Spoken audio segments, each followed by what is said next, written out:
প্রিয় মানুষের দেয়া ছোট্ট ছোট্ট উপহার, যেমন ধরুন ফুল, এগুলি আমরা কি করি?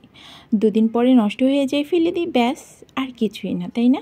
আর আমি আজকে আপনাদের সাথে শেয়ার করব এই ছোট্ট অতি মূল্যবান ফুলগুলোকে কিভাবে সংরক্ষণ করে প্রিয় মানুষটিকেই আবার পুনরায় আমি সারপ্রাইজ করলাম। আসসালামু আলাইকুম এভরিওয়ান, সবাই কেমন আছেন? আশা করছি সবাই ভালো আছেন, সুস্থ আছেন, নিরাপদে আছেন।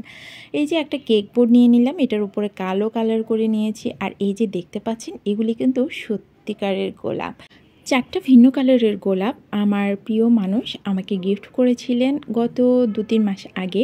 সেই গোলাপগুলোকে এমনভাবে ড্রাই করলাম কিভাবে। অ্যাকচুয়ালি গোলাপগুলি আমাকে উপহার দেওয়ার পরে আমি পানিতে ভিজিয়ে রেখেছিলাম।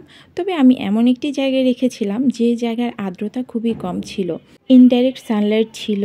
প্লাস হচ্ছে 2-3 মাস আগে, যেহেতু সেই সময়টাতে প্রচণ্ড গরম ছিল, আপনারা সবাই জানেন, তাই আমার গোলাপগুলো ন্যাচারালি ড্রাই হয়ে গিয়েছে আর পাপড়িগুলোও খুলে খুলে আসেনি।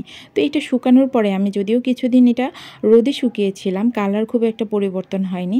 এখন আমি যেটা করছি সেটা হচ্ছে আমার অনেক বছরের পুরনো একটা ভার্নিশ, যেটার কালার কিন্তু একদম ট্রান্সপারেন্ট টাইপের কিছু না, এটা হচ্ছে একটু ইয়েলো ইয়েলো ভাব আসে। তো আমি এটার মধ্যে গোলাপগুলোকে ডুবিয়ে নিয়েছি। এর ফলে গোলাপগুলির পাপড়িগুলিও খুলে খুলে আসবে না, আর হচ্ছে একটা সুন্দর গ্লেজ দিবে। তো এবারে আমি যেটা করেছি সেটা হচ্ছে একটা লেস নিয়ে নিয়েছি। এই লেসটা আমার কাছে ছিল, এটাও বেশ পুরনো। ও আরেকটি কথা, ন্যাচারালি এভাবে গোলাপ ড্রাই না করলেও আপনার সিলিকা দানা দিয়ে অনায়াসে খুব সুন্দরভাবে গোলাপ ফুলগুলিকে ড্রাই করে নিতে পারেন। ভার্নিশটা শুকানোর পরে গোলাপটা কিন্তু এখন আর আগের মতো নেই, এটা কিন্তু আগের চেয়ে বেশ খানিকটা হার্ড হয়ে গিয়েছে, অনেকটাই টেক্সচার টেক্সচার ভাব আসছে। কাজটা করতে কিন্তু আমার ভীষণ ভালো লাগছিল, আমি কিন্তু খুব এনজয় করছিলাম। এখন হচ্ছে বেশ ইন্টারেস্টিং একটা পার্ট। তো এই পার্টে আপনারা কিন্তু এতক্ষণ ফুল দেখেছেন, পাতা তো দেখেননি।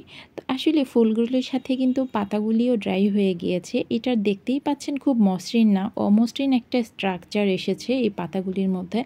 নর্মালি আমরা চাপ দিয়ে পাতাগুলি মসৃণ করি, কিন্তু আমি আসলে ড্রাই হওয়ার পরে এগুলি চাপ দিয়ে রেখেছিলাম, যার কারণে এটা সুন্দর একটা অন্যরকম লুক দিয়েছে। তো আমি এখন একটা ভুল করেছি, সেটা হচ্ছে আমি পাতাগুলিকে আগে একটু ভার্নিশ করে নেওয়ার দরকার ছিল, সেটা না করে পাতাগুলি আমি আগে লাগিয়ে নিয়েছি। যাই হোক, কোনো ব্যাপার না, পরেই ভার্নিশ করব।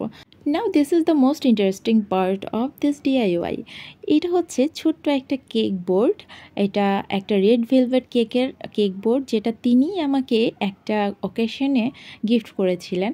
তো আমি সেটা রেখে দিয়েছি। তারপর ছোট্ট একটু ডেকোরেশন করেছি। এখানে আমি ইউজ করেছি হচ্ছে সুপার যে ক্লে আছে, সফট সুপার ক্লে, সেটা দিয়ে একটু ছোট্ট ফুল ফুল করেছি। আর হচ্ছে বাকিটা একটু লেখা ছিল সুইট মেমোরি, সেটা আমি হট গ্লু দিয়ে করেছি, যেটা খুব ভালো হয়নি, তারপরেও আমি চালিয়ে দিচ্ছি।